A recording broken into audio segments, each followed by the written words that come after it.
Students, আমি Poulami ma'am এটিসির পক্ষ থেকে তোমাদের জন্য আরও একটা কোয়েশ্চেন আনসার সেশন নিয়ে চলে এসেছি। আমাদের আগের ভিডিও যারা যারা দেখেছো তারা সবাই দেখেছো, সেখানে আমি কোয়েশ্চেন নাম্বার 1 to 14 অবধি ডিসকাস করেছিলাম। সেই ভিডিওর লিংক তোমরা আমাদের চ্যানেলে পেয়ে যাবে, তো তোমরা অবশ্যই দেখে নেবে। সেখানে আমরা লাইট নিয়ে ডিসকাস করছিলাম। তো আজকের ভিডিওটাতে আমরা লাইটের কিছু কোয়েশ্চেন ডিসকাস করে দেন আমরা শুরু করব হিট এনার্জি। তো আরও একবার বলি স্টুডেন্টস, তোমরা আমাদের চ্যানেল সাবস্ক্রাইব করো, আমাদের সাথে জয়েন হও, অ্যান্ড আমরা তোমাদের জন্য আরও সুন্দর সুন্দর কোয়েশ্চেন আনসার সেশন নিয়ে চলে আসব, যেগুলো তোমাদের আগামী সমস্ত পরীক্ষার জন্য খুবই ইউজফুল হবে, খুবই হেল্পফুল হবে। ওকে, সো আমাদের ম্যাথস ক্লাস, ম্যাথস, রিজনিং, আমাদের হিস্ট্রি, পলিটি অ্যান্ড সায়েন্স সবটাই তোমরা পড়াশোনা করতে থাকো। দেখো, আশা করি এটিসি তোমাদের কম্পিটিটিভ এক্সামের জন্য যথেষ্ট হেল্পফুল হবে। তো আমি শুরু করছি আজকের কোয়েশ্চেন নাম্বার 15 দিয়ে। দেখো কোয়েশ্চেন নাম্বার 15 কি বলছে, with reference to remote sensing technology what does leader stand for. তোমরা হয়তো এই পার্টিকুলার ডিভাইসটার নাম বা পার্টিকুলার লিডার নামটা আগে শোনোনি। তো এখানে আমার কাছে 4টে অপশন রয়েছে। 4টে অপশনের মধ্যে কোনটা আমার কারেক্ট অপশন? দেখো, লিডার বলতে এখানে আমাদের বোঝাচ্ছে option A light detection and ranging, নাকি option B light detection and revolving, নাকি option C light dimension and reflection, নাকি লাইট ডিস্ট্রাকশন অ্যান্ড রিফ্র্যাকশন। আমার কারেক্ট আনসার হবে option A light detection and ranging. তো এই সেন্সিং টেকনোলজিটার একটা use তোমাদেরকে বলি, তাহলে তোমাদের বুঝতে সুবিধা হবে। সেটা হলো, এটা একটা remote sensing method use to examine the surface of the earth. Okay, next, এই ফুল ফর্মটা তোমরা মাথায় রাখবে। নেক্সট হচ্ছে light rays enter the eye through the outer transparent structure at the front of the eye. আমাদের আইয়ের অনেকগুলো parts রয়েছে। সবার প্রথমে যে ট্রান্সপারেন্ট একটা পর্দার মতো থাকে, ট্রান্সপারেন্ট লেয়ারের মতো থাকে, যার মধ্যে দিয়ে লাইট রে আমাদের চোখে প্রবেশ করে, তার নাম হচ্ছে lens, no. Iris, no. Cornea, yes. Optic nerve, no. এই প্রত্যেকটার কাজ রয়েছে। প্রথমে থাকে কর্নিয়া, কর্নিয়ার পর তারপরে আমরা দেখতে পাই আইরিশ। আইরিশ যেটা কিনা তোমার চোখের এটা একটা মাসল, যেটা কিনা তোমার চোখের পিউপেল তার স্ট্রাকচারকে কন্ট্রোল করবে, সেটা বড় হবে না ছোট হবে, কেমন। দেন এই যে লেন্স শুরু হচ্ছে তারপর, তো ওই কর্নিয়া থেকে লেন্সের মধ্যবর্তী জায়গাটাতে যে ফ্লুইড থাকে সেটা একটা ফ্লুইড। দেন আবার লেন্সের পর আমাদের রেটিনা পর্যন্ত জায়গাটাতেও কিন্তু একটি ফ্লুইড থাকে। তো প্রথমটির নাম হচ্ছে অ্যাকুয়াস হিউমার, তারপরেরটির নাম হচ্ছে ভিট্রিয়াস হিউমার। তো আইয়ের বিভিন্ন পার্টসের মধ্যে aqueous humour, vitreous humour, cornea, iris, pupil, lens, retina, optic nerve, এই সমস্ত কিছু পড়ে।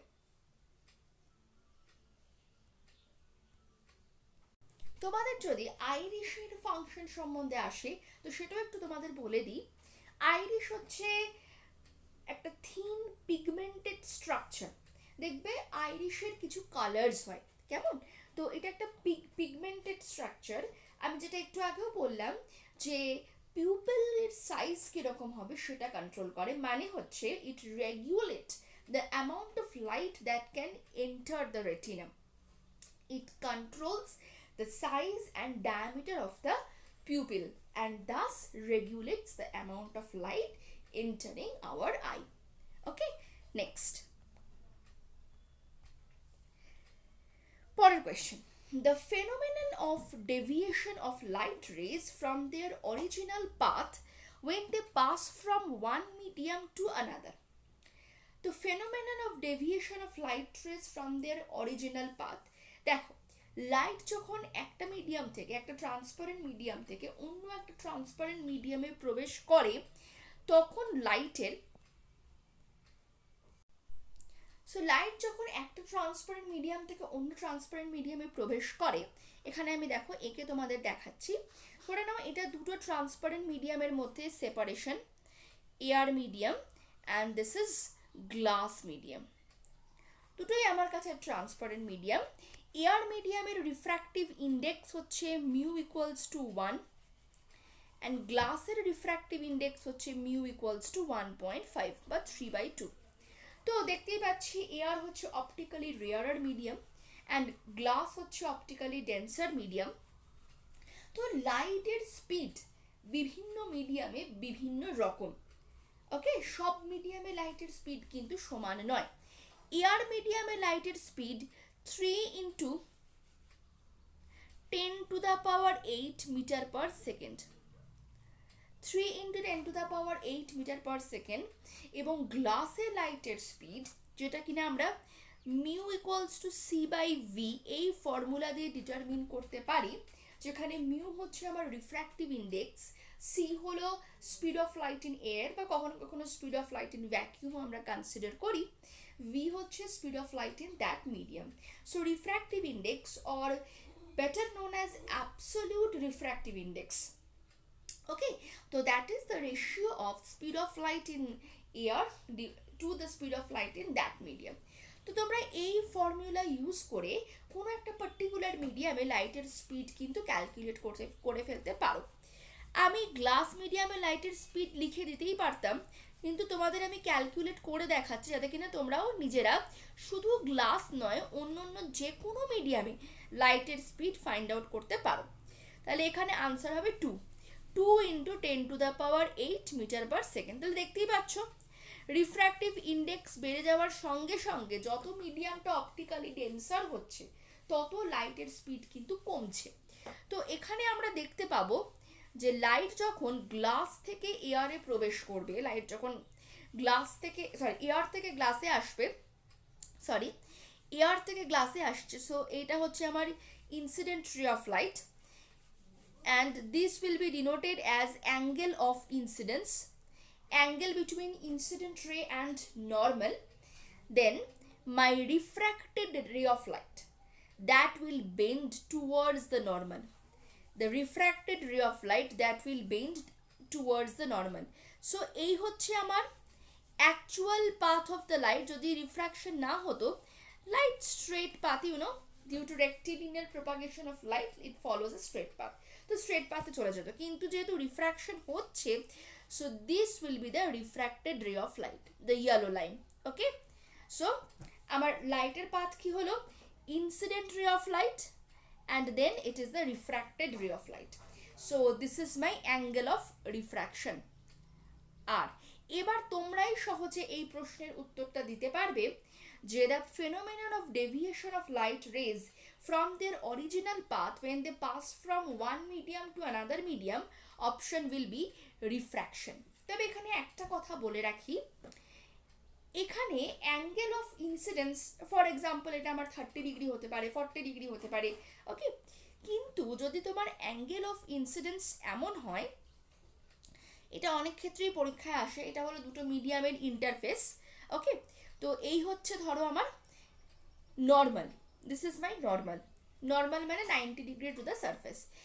এই হচ্ছে আমার interface and that this line is my normal, this line is my normal.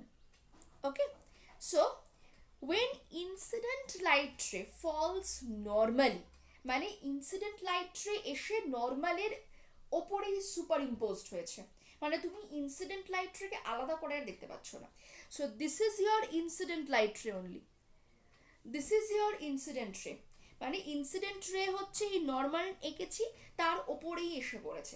তার মানে অ্যাকচুয়ালি দুটো লাইনের মধ্যে কোনো অ্যাঙ্গেল নেই, অর্থাৎ আমি বলতে পারি আমার অ্যাঙ্গেল অফ ইনসিডেন্স 0। কেমন, তুমি তো ইনসিডেন্ট রে আর নর্মাল দুটোকে আলাদা করে দেখতে পাচ্ছ না, তাই না? তো আমি বলতে পারি অ্যাঙ্গেল অফ ইনসিডেন্স 0। সেক্ষেত্রে আমার অ্যাঙ্গেল অফ রিফ্র্যাকশন যেটা হবে, অ্যাঙ্গেল অফ রিফ্র্যাকশনটিও হবে 0, অর্থাৎ refracted ray of light straight পাথেই যাবে।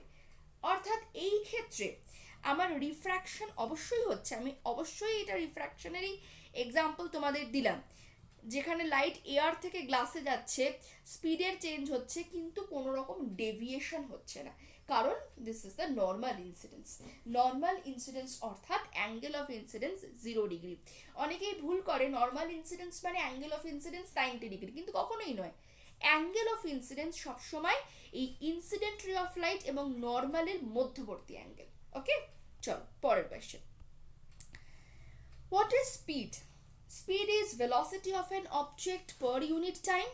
Speed is distance covered by an object per unit time. প্রথমটি তো হবেই না, কারণ velocity per unit time, this is going to be acceleration. ওকে, আমি একটা একটা করে করে দেখাই।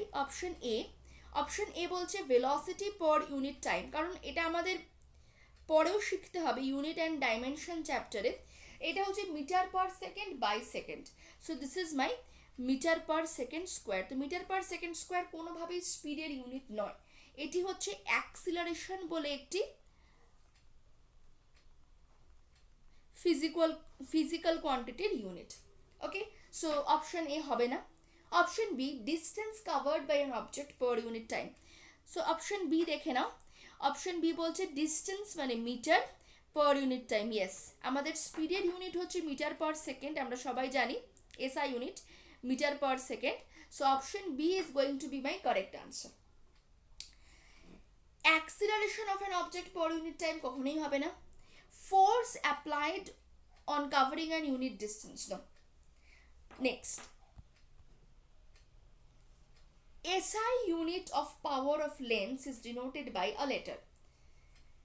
SI unit of power হচ্ছে P equals to 1 by F, reciprocal of focal length, where focal length is given in meter. So this is called diopter, that denoted by the letter called capital D. It is actually small DOPTRE, diopter. তো সেটাকে যখন আমরা symbolically express করছি, this is called capital D. So power of a lens মানে হচ্ছে তোমার এখানে লেন্সের, সো পাওয়ার অফ লেন্স এখানে আমার রেসিপ্রোকাল অফ ফোকাল লেন্থ। তো তোমরা এখান থেকে সহজেই বুঝতে পারছো যে যে লেন্সের ফোকাল লেন্থ কম সেই লেন্সের পাওয়ার বেশি, যে লেন্সের ফোকাল লেন্থ বেশি সেই লেন্সের পাওয়ার কম। ওকে, next, which of the following objects is visible only due to reflected light? দেখো, রিফ্লেক্টেড লাইট থেকে আমরা কোনো অবজেক্টকে দেখতে পাচ্ছি, তার মানে সেই অবজেক্টের নিশ্চয়ই কোনো নিজের লাইট নেই, that is not a luminous object. Luminous object আর নন লুমিনাস অবজেক্ট দু ধরনের অবজেক্ট হয়। লুমিনাস অবজেক্ট হচ্ছে যাদের নিজের আলো আছে, যেমন সান, যেমন স্টার, যেমন ধরো একটা ক্যান্ডেল। বাট একটা নন লুমিনাস অবজেক্ট, তার নিজের আলো নেই। যেমন ধরো আমার কোনো নিজের আলো নেই, তো আমাকে দেখতে গেলে অবশ্যই তোমাকে ঘরের লাইট জ্বালাতে হবে, বিকজ আলো আমার উপরে পড়বে and I am an opaque object. তো ডেফিনেটলি আলো আমার উপর থেকে পড়ে রিফ্লেক্টেড হয়ে তোমার কাছে গিয়ে পৌঁছবে, সেই রিফ্লেক্টেড লাইট আমাকে দেখতে সাহায্য করবে। ওকে, সেরকমই এই যে আমরা মুনকে দেখতে পাই, কেন? কারণ সূর্যের আলো মুনের ওপর গিয়ে পড়ে and that reflected light comes to us. So সেই রিফ্লেক্টেড লাইট থেকে আমরা মুনকে দেখতে পাই। সো যে কোনো নন লুমিনাস অবজেক্টকে দেখার জন্য আমার কিন্তু রিফ্লেকশনের খুব দরকার, লাইটের রিফ্লেকশনের খুব দরকার। ওকে, সো দেখো লিট টর্চ হবে না, কারণ তার নিজের লাইট আছে। Moon, a burning candle, stars. So এখানে আমার অপশন হবে moon. Dash is defined as the temperature to which air would have to cool at constant pressure and constant water vapor content in order to reach saturation. তোমরা দেখে থাকবে যে কোনো temperature, তোমরা যদি এখনই তোমাদের ওয়েদার চেক করো, এখনই তুমি এয়ারের রিলেটিভ হিউমিডিটি দেখে নিতে পারবে। ওকে, ফর এক্সাম্পল 72%, ফর এক্সাম্পল 80%। ওকে, তো এই রিলেটিভ হিউমিডিটি মানে হচ্ছে অ্যাকচুয়ালি ওই টেম্পারেচারে এখন কতটা ওয়াটার ভেপার প্রেজেন্ট আছে টু, এটা একটা রেশিও। ডেফিনেটলি রিলেটিভ কথাটা শুনেই বুঝতে পারছো এটা একটা রেশিও। তো কোন কোন দুটো জিনিসের রেশিও? ডেফিনেটলি ওই টেম্পারেচারে এখন কতটা ওয়াটার ভেপার প্রেজেন্ট আছে তার সাথে কতটা ওয়াটার ভেপার, তার সাথে কার রেশিও না, কতটা ওয়াটার ভেপার প্রেজেন্ট থাকলে ওই টেম্পারেচারে সেটা স্যাচুরেটেড হবে। স্যাচুরেটেড মানে ওই টেম্পারেচারে ম্যাক্সিমাম ওই ইয়ারে কতটা ওয়াটার ভেপার থাকতে পারে, কতটা ওয়াটার কন্টেন্ট হতে পারে। ওকে, সো এখানে আমার আনসার হবে অপশন এ বলছে এয়ার টেম্পারেচার, অপশন বি বলছে সারফেস টেম্পারেচার, অপশন সি বলছে রিলেটিভ হিউমিডিটি, অপশন ডি বলছে ডিউ পয়েন্ট টেম্পারেচার। সো আমার কারেক্ট আনসার হবে ডিউ পয়েন্ট টেম্পারেচার। কেন একটু তোমাদের বলি, ডিউ পয়েন্ট টেম্পারেচার কাকে বলে। ডিউ পয়েন্ট টেম্পারেচার হচ্ছে সেই টেম্পারেচার যে টেম্পারেচারে air needs to be cooled at a constant pressure, definitely needs to be cooled to in order to achieve a relative humidity of 100%. তুমি এখন চেক করছো তোমার জায়গায় রিলেটিভ হিউমিডিটি ফর এক্সাম্পল 85%, 100% নয়, সেই কারণে সেখানে ডিউ পড়ছে না, শিশির পড়ছে না। কিন্তু যখনই তোমার ওখানে 100% হয়ে যাবে তখনই সেখানে সেটা ডিউ পয়েন্ট রিচ করে যাবে, মানে ওই টেম্পারেচারে air can not hold more water in the form of gas, মানে ওই টেম্পারেচারে ম্যাক্সিমাম কতটা ওয়াটার ভেপার ওখানে থাকতে পারে, that is the dew point temperature. Okay, তো প্রত্যেকটা জায়গার কিন্তু এটা একটু আলাদা আলাদা হবে definitely. Next, which of the following is a process in which hot less dense materials rise upward and are replaced by colder and more dense material? তো কোয়েশ্চেন শুনেই বুঝতে পারছো hot dense material will be replaced by cold dense material, but rise upward and are replaced by cold dense material মানে কি, ম্যাটেরিয়ালের movement. তো ম্যাটারের কোন ফর্মটা move করতে পারে, সলিড তো মুভ করতে পারে না, মুভ করতে পারে ফ্লুইড।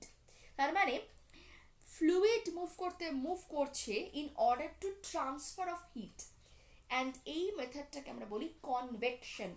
আর এই যে কোনো জায়গায় ধরো এই আমার ল্যান্ড অ্যান্ড ওয়াটার, তো দিনের এখানে সূর্য রয়েছে ধরো ফর এক্সাম্পল, দিনের বেলায় সানলাইট যখন ল্যান্ডের ওপর এসে পড়ছে, ল্যান্ড অ্যান্ড ওয়াটারের ওপর এসে পড়ছে একই সাথে, ল্যান্ড সবার আগে গরম হয়ে যাচ্ছে, এবং যে কোনো এয়ার গরম হয়ে গেলে হট এয়ার রাইজেস অ্যাবাভ, কারণ যে কোনো গরম জিনিস তার কি হয়, সেটা এক্সপ্যান্ডেড হয়, টেম্পারেচার বাড়লে আমরা দেখেছি যে volume is directly proportional to temperature, with rise in temperature there is increase in volume and density is inversely proportional to volume, মানে কি যত আমার ভলিউম বাড়বে তত ডেন্সিটি কমে যাবে। তার মানে হটার সাবস্টেন্স সে সবসময় ওপর দিকে উঠে যাচ্ছে, তার কারণ হচ্ছে সে হালকা।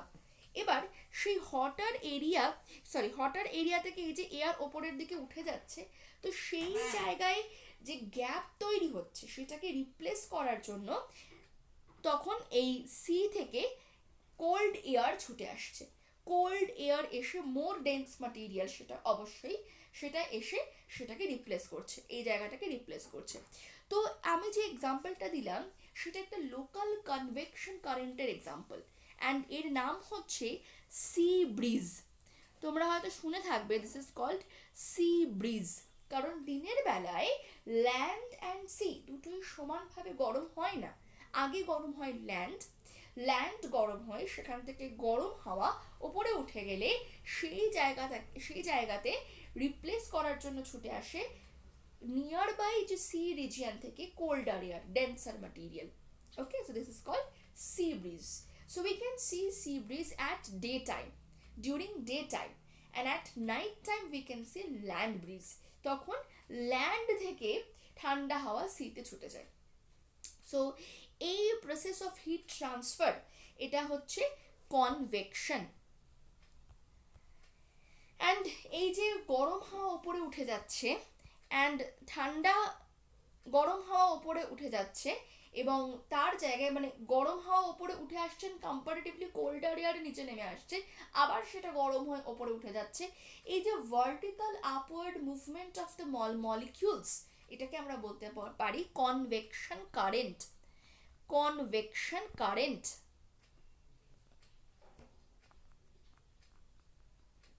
Next, dash is a process in which impure water is boiled and the steam is collected and condensed in a separate container, leaving many of the solid contaminants behind.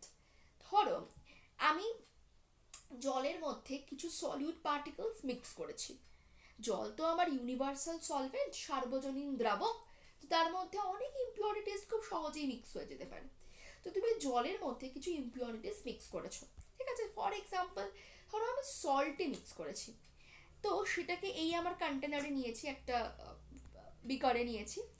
This is my source of heat. ধরো এখানে বানসন burner রয়েছে, আমি এটাকে গরম করছি and এখান থেকে আমার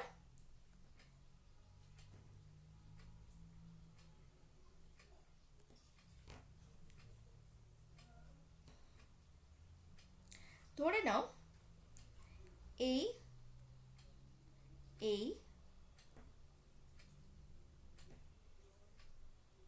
আমার ডায়াগ্রামটা খুব সুন্দর হয়তো হচ্ছে না, but I am trying to explain this to you.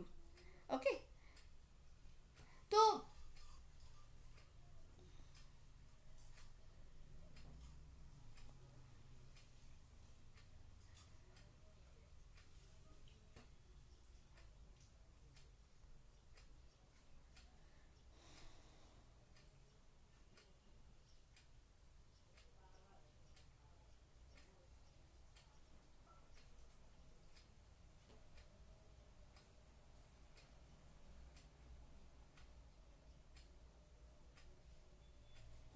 So এই হচ্ছে আমার একটা সেট আপ, ধরে নাও এটা আমার একটা সেট আপ। ওকে, তো এখানে আমার ওয়াটার রয়েছে, ইমপিওর ওয়াটার, আর এখানে আমার একটা থার্মোমিটারও রয়েছে। ওকে, দিস ইজ মাই থার্মোমিটার, যে কিনা টেম্পারেচার রেকর্ড করছে। তো জল গরম হচ্ছে, ডেফিনেটলি জল গরম হওয়ার সঙ্গে সঙ্গে কি হবে, জল গরম হওয়ার সঙ্গে সঙ্গে ওয়াটার ভেপার তৈরি হবে, অ্যান্ড সেই ওয়াটার ভেপার এখান দিয়ে যাবে। জল গরম হচ্ছে, জল গরম হওয়ার সঙ্গে সঙ্গে ওয়াটার ভেপার, যেই মাত্র টেম্পারেচার তুমি দেখবে 100 ডিগ্রি সেন্টিগ্রেড, ওয়াটার ভেপার এই রাস্তা দিয়ে যাবে। এই যে আমি রাস্তাটা দেখাচ্ছি, ওয়াটার ভেপার এই রাস্তা দিয়ে যাবে। তো ওয়াটার ভেপার যখন এই রাস্তা দিয়ে যাচ্ছে, এখানে দেখো আমি একটা টিউবের মতো এঁকেছি। তো এখানে আমার দুটো পাইপ রয়েছে, এই একটা ইনলেট আর এটা একটা আউটলেট। আমার ডায়াগ্রাম আঁকাটা একেবারেই খুব সুন্দর হয়নি, বাট আমি আর কি চেষ্টা করছি তোমাদের বোঝাবার। এই একটা ইনলেট আর এই একটা আউটলেট। এই ইনলেট দিয়ে তোমার কাছে কোল্ড ওয়াটার আসছে, আর এখানে আউটলেট দিয়ে হট ওয়াটার বেরিয়ে যাচ্ছে। কেন না, কোল্ড ওয়াটার এসে গরম জল যেটা আসছিল, সেই গরম জলটাকে ঠান্ডা করছে, যেটাকে আমরা বলি কনডেনসেশন। গরম জলকে ঠান্ডা করছে। কেমন, এই পাইপের এই অ্যারো চিহ্নের মধ্যে দিয়ে ধরে নাও ওয়াটার ভেপার যাচ্ছিল, অ্যান্ড এখানে এই গরম জল এসে, তো আমরা জানি তো যে কোনো লিকুইড গ্যাসিয়াস স্টেট থেকে লিকুইড স্টেটে আসাটাকে আমরা বলি condensation. In when temperature is decreased, when heat is released, so এখানে টেম্পারেচার ডিক্রিজ করানো হচ্ছে কোল্ড ওয়াটার পাঠিয়ে। যেরকম ধরো চা থেকে গরম ধোঁয়া উঠছে, তুমি একটা ঠান্ডা থালা এনে তার উপরে রাখলে সেখানে ওয়াটার ড্রপলেটস জমে যায়। ওকে, সো এখানে তুমি ঠান্ডা জল পাঠিয়ে তুমি ঠান্ডা করছো, তো সেই গরম জল আউটলেট দিয়ে বেরিয়ে যাচ্ছে। সো এখানে আমি দেখতে পাচ্ছি এখানে এসে ওয়াটার ড্রপলেটস জমা হচ্ছে। তো এই ওয়াটার ভেপার এখান দিয়ে আসছিল ওয়াটার ভেপার, তো সেই ওয়াটার ভেপার এখানে ওয়াটার ড্রপলেটস ফর্মে জমা হয়েছে। ওয়াটার ভেপার এখানে ওয়াটার ড্রপলেটস ফর্মে জমা হয়েছে। ওকে, ওয়াটার ড্রপলেটস ফর্মে জমা হয়েছে। তো সেট আপটা মোটামুটি তোমরা বুঝতে পেরেছো। This is called distillation set up. এই সেট আপটাকে আমি বলবো ডিস্টিলেশন সেট আপ। ওকে, এখানে আরও কিছু প্রসেসের নাম রয়েছে। ফিল্ট্রেশন থেকেও তুমি ওয়াটার থেকে ইমপিউরিটি অবশ্যই আলাদা করতে পারো, কিন্তু সেই ইমপিউরিটি হতে হবে ইনসলিউবল।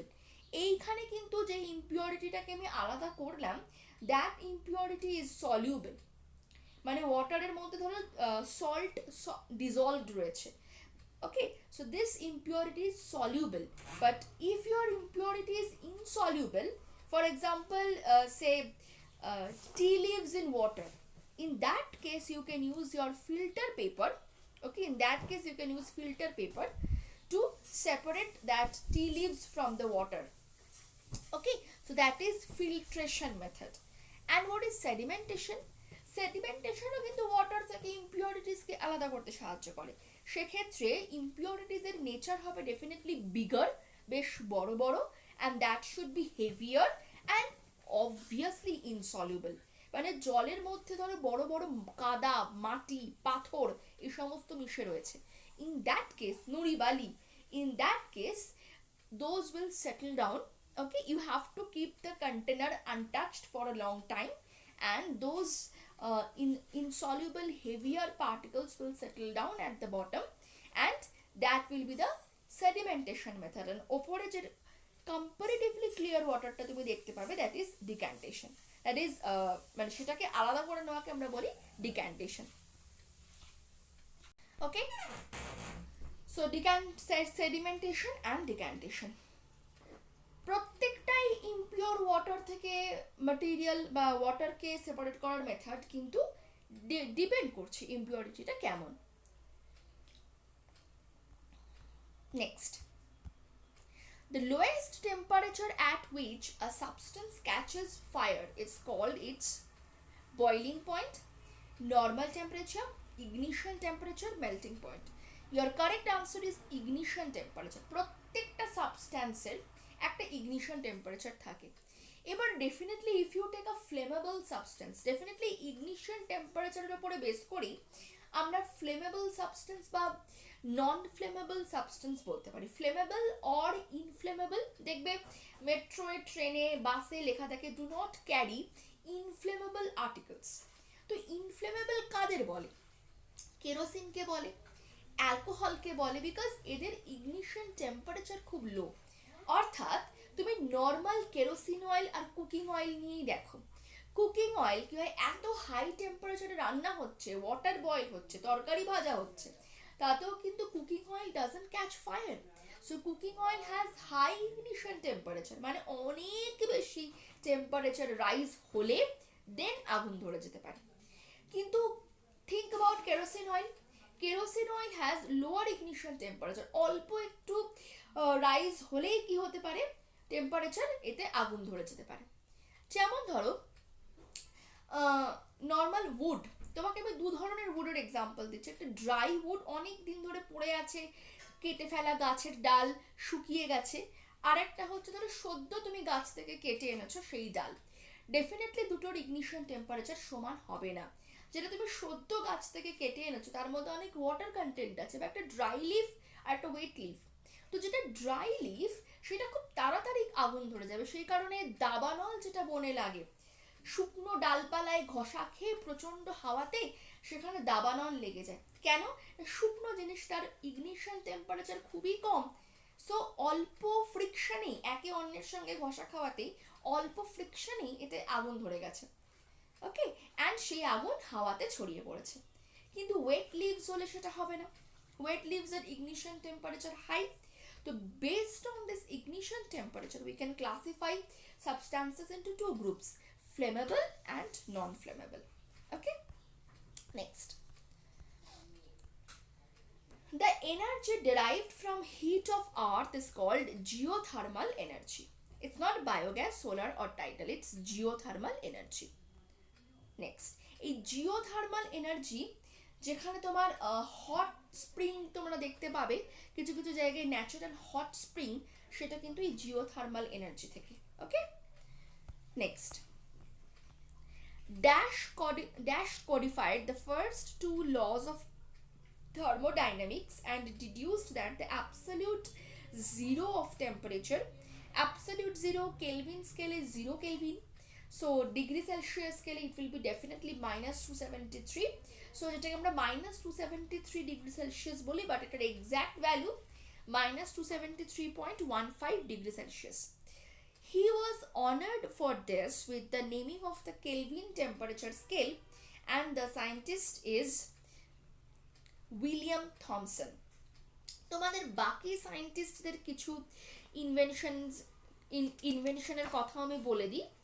সেটি হলো উইলিয়াম থমসন তো জেনে গেলে। William crooks invented crooks tube. William Crookes invented Crookes tube. Next, Luis Alvarez, he invented Alvarez hypothesis. Next, William Thomson codified the first two laws of thermodynamics. And Robert Hooke, it's Hooke's law in elasticity. Next, identify the incorrect pair with respect to the substances and their specific heat capacity.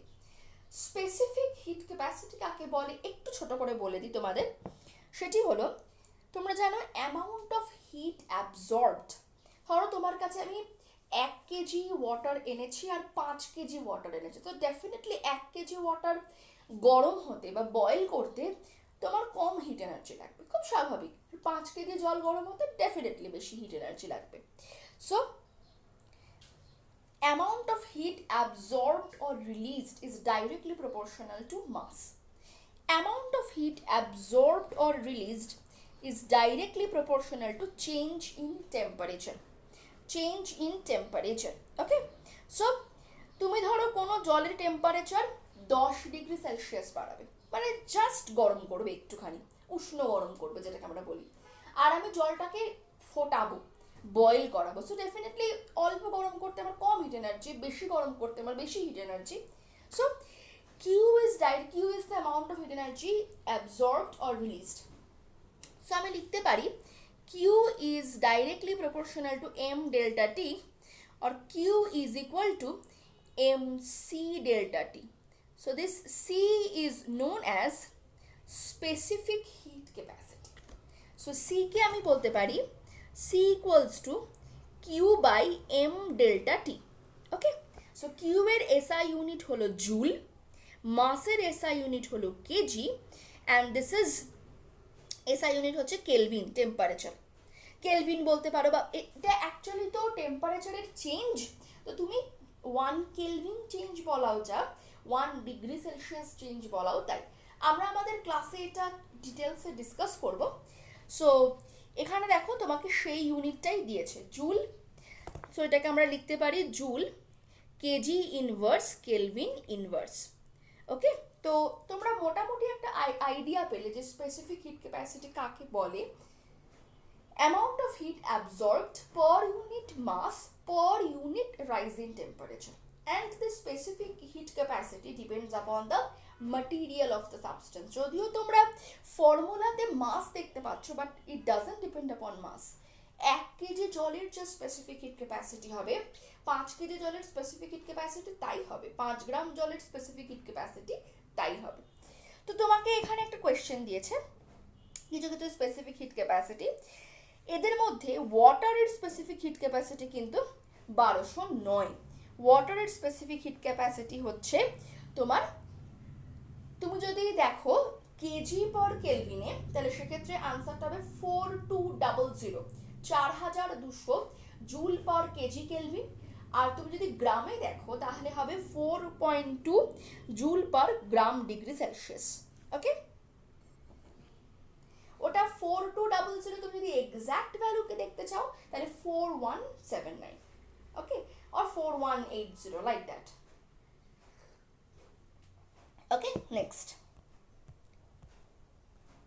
So আমি এখানে লিখেই দিই একবার, ওয়াটারের হচ্ছে 4200 joule per KG kelvin, আর তুমি যদি গ্রামে নাও,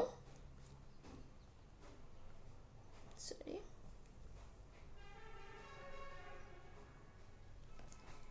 next. Dash is one of the liquids commonly used in liquid in glass thermometers. Option দেখো, liquid nitrogen, water, alcohol, liquid hydrogen. তো my answer is alcohol.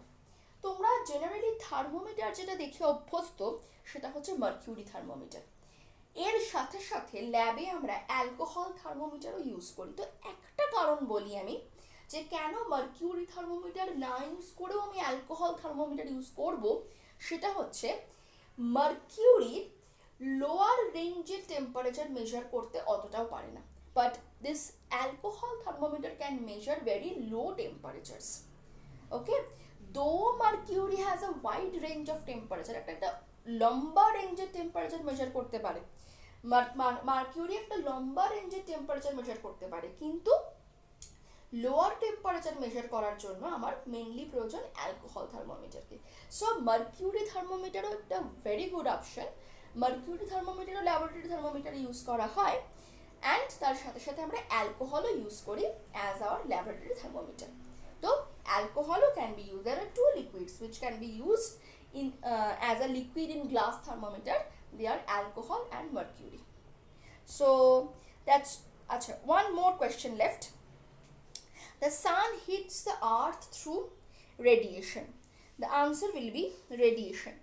Okay, কারণ সান যে আর্থকে হিট করছে সেখানে সূর্য থেকে পৃথিবীতে আলো তাপ সবই আসছে কিন্তু স্পেসের মধ্যে দিয়ে। তো রেডিয়েশন হচ্ছে এমন একটা হিট ট্রান্সফারের মেথড যেটা কিনা উইদাউট এনি প্রেজেন্স অফ মিডিয়ামেও হতে পারে, কোনো মিডিয়াম না থাকলেও হতে পারে। কিন্তু বাকি দেখো কনভেকশন, কন্ডাকশন, ফিশন কিন্তু কোনো হিট ট্রান্সফারের মেথড নয়। নিউক্লিয়ার ফিশন সম্পূর্ণ অন্য টপিক। তো বাকি কনভেকশন, আচ্ছা কনভেনশন হোয়াট এভার, কনভেকশন, যদি এটা কনভেকশনও থাকতো তাহলেও হতো না। নেক্সট, সো আজকে আমাদের question answer discussion heat and লাইটের এই পর্যন্তই। ওকে স্টুডেন্টস, সো তোমাদের কেমন লাগলো আমাদের ভিডিও ডেফিনেটলি জানাবে। তোমরা আমাদের ভিডিও ফলো করো, আমি আরও কোয়েশ্চেন আনসার্স এবং যথেষ্ট ইম্পর্ট্যান্ট কোয়েশ্চেন আনসার্স নিয়ে তোমাদের কাছে নেক্সট ভিডিওতে খুব তাড়াতাড়ি আসার চেষ্টা করছি। Till then, goodbye and subscribe to our channel. Thank you students. Bye.